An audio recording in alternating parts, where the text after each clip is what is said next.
Hello, আসসালামু আলাইকুম। সবাই কেমন আছেন? আমি রবিন বিদা সার্ভিস সেন্টার থেকে রবিন বলতেছি। দেখেন, আজকে আমরা একটা আরম্ভ B3 সার্ভিস করতেছি। দেখেন, অনেক পরিমাণে ধুলাবালি ছিল গাড়িটাতে, প্রচুর পরিমাণ।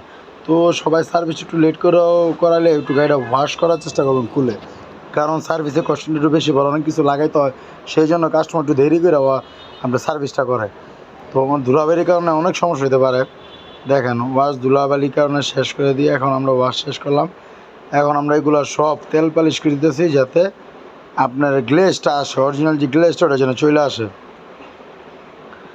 তো আমরা সবসময় বলে থাকি মাস্টার সার্ভিসের ক্ষেত্রে পুরো গাড়িটা খুললে সুন্দর মতন ওয়াশ করে নেবেন। আমরা সবসময় মাস্টার সার্ভিসের ক্ষেত্রে আপনার পুরো ফুল বডি কিটটা আমরা খুলে থাকি। দেখেন, যত জায়গা আছে ছিদ্রিগুলা আমরা ওগুলোতে পলি কিংবা কাপড় দিয়ে রাখছি, যাতে কোনো পানি না যায়, ইঞ্জিনে কোনো পানি না যায়। দেখেন, আলহামদুলিল্লাহ কত সুন্দর গ্লেজ আসছে গাড়িটা। তো আমাদের মাস্টার সার্ভিস করা শেষ। তো যে কোনো গাড়ি সার্ভিস করতে চলে আসেন আমাদের দোকানে, ঢাকা নারায়ণগঞ্জ, চাচারা, চানমারি, আরবি মার্কেট। সালামু আলাইকুম।